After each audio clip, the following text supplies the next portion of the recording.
François Tétu de Valeurs Mobilières Desjardins qui est avec nous. François Tétu, bonjour. Bonjour. On va poursuivre un peu notre discussion qu'on avait avec Simon.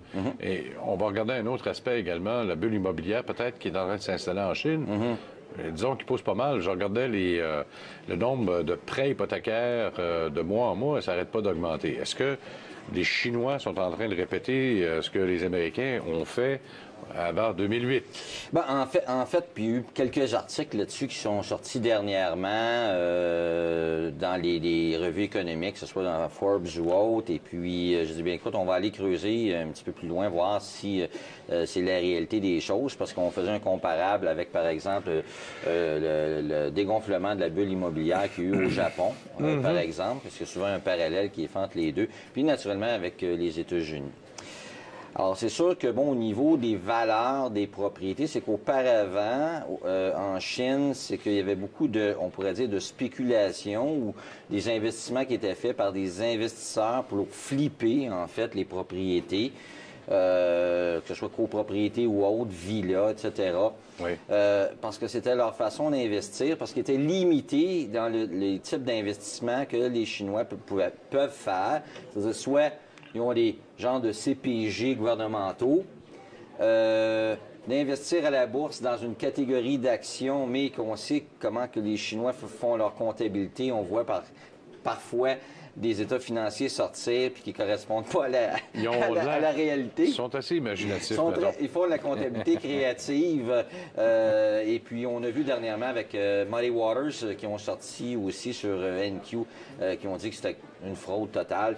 Donc, les Chinois sont assez limités dans le type d'investissement qu'ils peuvent faire. Donc, ils vont investir dans la propriété. Sauf que le gouvernement est arrivé en 2011 avec des règles très spécifiques qui a fait que le nombre de propriétés qui étaient acquises par les investisseurs a diminué de 50 à 10 environ. Okay. Donc, il y a eu un refroidissement, en fin de compte, des investisseurs spéculateurs au niveau des propriétés. Par contre, ça n'a pas empêché le prix moyen des propriétés en Chine d'augmenter, de s'apprécier.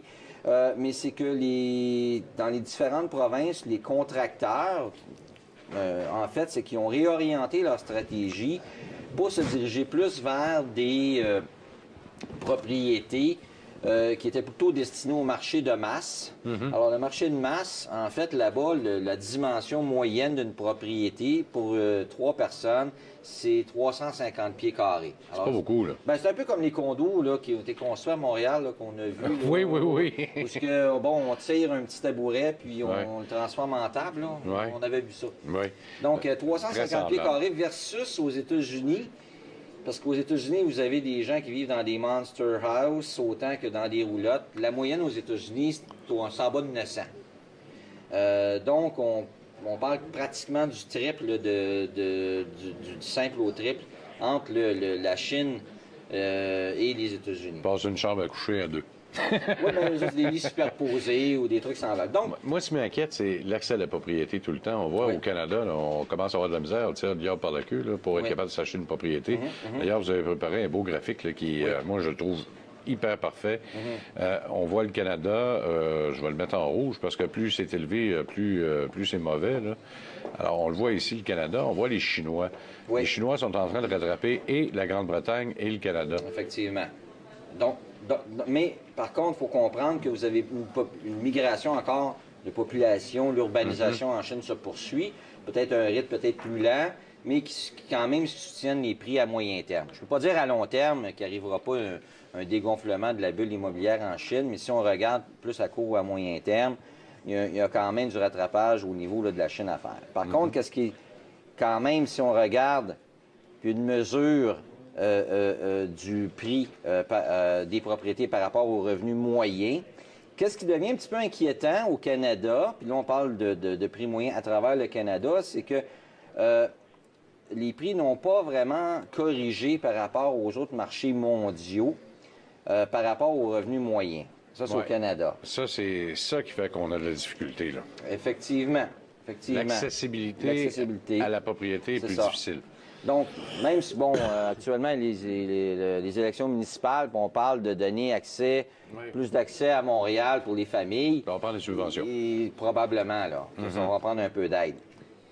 Une chose, par contre, en creusant, que j'ai découvert qui était intéressante, c'est que malgré le fait que les propriétés en Chine augmentent, et là, on regarde par rapport aux revenus disponibles, c'est que là, j'ai découvert qu'en Chine, c'est qu'il y avait beaucoup de gens qui cachaient de l'argent dans le matelas. Alors, le grey market qu'on appelle, oui. ou l'argent qui vient de papa, maman, grand-papa, grand-maman, parce que les règles gouvernementales là-bas, c'est qu'ils exigent 30 de mise de fonds sur les propriétés. Alors, les propriétés montent, puis ils continuent d'en acheter. Fait qu'il faut qu'ils prennent l'argent quelque part.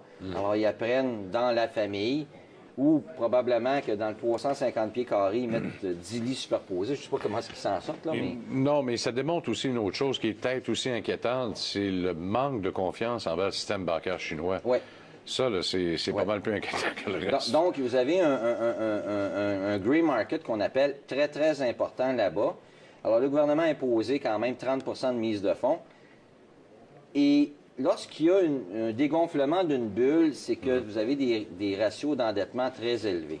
Et là-bas, contrairement aux États-Unis, c'est que les gens ne peuvent pas déduire les intérêts, qui sont un taux variable qui part à 6,6 là-bas. Mais ils ne peuvent pas déduire ce taux-là sur leurs revenus. Oui, mais ils ont de l'inflation en bébite. C'est pour ça que la Banque centrale a augmenté ses taux aussi. Effectivement, il y a ça. Mais par contre, ils n'ont pas de taxes municipales ou ils n'en ont pas là-bas. Donc, ils disent, écoute, je paye un 6,6 mais je n'ai pas de taxes municipales, tout ça. Si on en revient aussi au niveau des prix, on a fait un comparable en termes réels, c'est qu'on s'aperçoit que j'ai sorti les États-Unis en bleu. Qui est sa ligne de sang. C'est ça. Alors, les États-Unis, on est revenu un peu comme on a connu à la fin des années 80, début des années 90. Le prix d'une propriété en 2000 au Canada, au Québec, était sensiblement le même en 90, donc les prix étaient sensiblement équivalents. Aux États-Unis, on a vu la bulle se dégonfler et c'est sûr que, bon, il y a beaucoup de gens qui se sont précipités pour acheter des propriétés à rabais, à 40 de rabais ou 50 de rabais. Et on est revenu quand même à des prix qui sont sensiblement les mêmes en moyenne qu'en l'an 2000. Mais nous, le phénomène, il est très régional, par exemple, oui. parce que notre courbe est faussée par ce qui se passe en Colombie-Britannique et en Alberta. Oui. Alors qu'aux États-Unis, on a vu que là, ils se sont calmés le pompon en Californie et en Floride. Là. On voit que c'est un peu plus lissé. C'est pour ça que la moyenne est un peu plus normale. Si on observe, là, si vous parlez des gens de l'immobilier ou des courtiers immobiliers, on observe qu'au Québec, puis selon les régions, les prix sont relativement stables depuis un an et demi. Et c'est sûr qu'on ne peut pas comparer, par exemple, vous n'auriez pas vraiment d'augmentation en termes réels des prix, par exemple, à Drummondville versus Vancouver. Parce que la problématique là-bas, c'est qu'en arrière de Vancouver, il y a des montagnes, puis ces montagnes-là, on ne peut pas vraiment les reculer. Ouais. On a du terrain. Ici, on peut faire de l'étalement urbain. Alors, en faisant de l'étalement urbain, on voit le beigne là, de Montréal là, s'étendre, etc. Donc, mais là-bas, c'est une problématique de terrain. Le temps passe très vite. Je voulais qu'on parle des taux d'intérêt aussi, parce que ça, c'est extrêmement important. Il nous reste juste une minute pour en parler. Ouais. Quand on regarde les taux d'intérêt actuels par rapport au Libor, puis le Libor, ben, c'est ce qui nous permet de voir l'échange interbancaire interpays. Oui. Vous voyez le Libor à 2,1, vous? Oui, bien, ça, c'est des anticipations, puis ça, c'est basé sur des contrats à terme. Alors, au niveau des contrats à terme, c'est que qu'est-ce que nous laisse entrevoir pour les 2-3 prochaines années. Comme dans les émissions précédentes, je vous ai écouté à court terme, peut-être pas, mais à plus long terme, on est allé voir un petit peu qu'est-ce que les contrats à terme nous disaient. Et on nous indique quand même un signal de hausse de taux d'intérêt au cours des années 2015-2016. C'est qu'est-ce que ça nous a... Pour revenir à des normales, parce qu'on est sous des normales, on revient à des normales. Mais à la lueur de ce qu'on voit des banques centrales, je voyais la Banque du Canada, je vois la Banque centrale européenne, la Banque d'Angleterre, ils n'ont pas l'air d'être pressés trop à toucher au taux d'intérêt, ces autres-là. Là. Alors, le marché anticipe le contraire. Bien, on a eu quand même une surprise en mai, puis on a eu une surprise en septembre. Ouais. Fait que... Ouais, mais un était le contraire de l'autre quand même. C'est en plein ça. On répond à vos questions tout de suite après la pause.